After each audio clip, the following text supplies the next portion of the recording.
ಜನಿವಾರ ಧರಿಸಿದ್ದಕ್ಕೆ ಸಿಇಟಿ ಪರೀಕ್ಷೆಯನ್ನು ನಿರಾಕರಿಸಿದಂಥ ವಿಚಾರಕ್ಕೆ ಸಂಬಂಧಿಸಿದಂತೆ ರಾಜ್ಯಾದ್ಯಂತ ಸಾಕಷ್ಟು ಆಕ್ರೋಶ ವ್ಯಕ್ತವಾಗ್ತಾ ಇದೆ.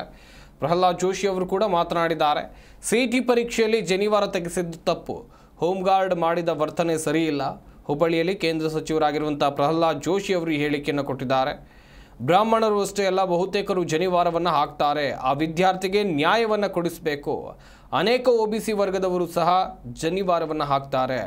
ನ್ಯಾಯ ಅಂದರೆ ಕೇವಲ ಹಣ ಅಲ್ಲ, ವಿದ್ಯಾರ್ಥಿ ಭವಿಷ್ಯಕ್ಕೆ ಅನುಕೂಲ ಆಗಬೇಕು ಅಂತೇಳಿ ಇದೇ ವೇಳೆ ಕೇಂದ್ರ ಸಚಿವರಾಗಿರುವಂಥ ಪ್ರಹ್ಲಾದ್ ಜೋಶಿ ಹೇಳಿಕೆಯನ್ನು ಕೊಟ್ಟಿದ್ದಾರೆ.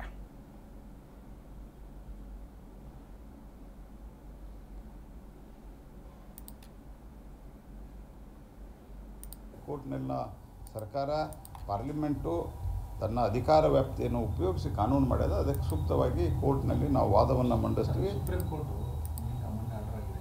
ಹಿಂದೂ ಮುಸ್ಲಿಮೇತರ ಯಾರು ಇದರಲ್ಲಿ ನೋಡ್ರಿ, ಅದು ಯಾವುದೋ ಆರ್ಡರ್ ಮಾಡಿಲ್ಲ. ಫೈನಲ್ ಆರ್ಡರ್ ಆಗೋ ತನಕ ಯಾವುದೋ ಅಪಾಯಿಂಟ್ಮೆಂಟ್ ಮಾಡಬೇಡ್ರಿ ಅಂತ ಹೇಳಿ. ಸರಿ, ಇರ್ಬೋದು, ಟ್ರಿಪಲ್ ತಲಾಕ್ ಇರ್ಬೋದು, ವಕ್ಫ್ ಇರ್ಬೋದು, ಮುಸಲ್ಮಾನರ ವಿಷಯಗಳಿಗೆ ಸಂಬಂಧಪಟ್ಟಾಗ ಆ ಮುಸ್ಲಿಂ ಸಮುದಾಯವನ್ನು ಕೆರಳಿಸುವಂಥ ಒಂದು ಷಡ್ಯಂತ್ರ ಇಡೀ ದೇಶದಾಗ ನಡೀತಾ ಇದೆ ಇದು. ಕೆಲವು ಅಂತಾರಾಷ್ಟ್ರೀಯ ಶಕ್ತಿಗಳು ಇದ್ರೊಳಗೆ ಕೂಡ್ಕೋತಾವ, ಅಂತಾರಾಷ್ಟ್ರೀಯ ಭಾರತ ವಿರೋಧಿ ಶಕ್ತಿಗಳು. ಹಾಗಾಗಿ ಇದನ್ನು ಭಾರತ ಸರ್ಕಾರ ಎದುರಿಸಲಿಕ್ಕೆ ಸಮರ್ಥವಾಗಿದೆ. ಅವ್ರದ್ದು ಅವ್ರ ಕ್ಷೇತ್ರದ್ದು ಇವರು MP ಮತ್ತು ಇವರು MP ಇದ್ದಾಗ, ನಮ್ಮ ಸರ್ಕಾರ ಹಿಂದೇನಿದ್ದಾಗ ಒಂದಿಷ್ಟು ಕಾಮಗಾರಿಗಳಾಗ್ಯಾವ. ನಾನು ಫೋನ್ ಮಾಡಿದ್ದರು ಅವರು, ಇದು ಪತ್ರಿಕೆಯೊಳಗೆ ಬಂದ ತಕ್ಷಣ ಸಿದ್ದೇಶ್ ಅವರು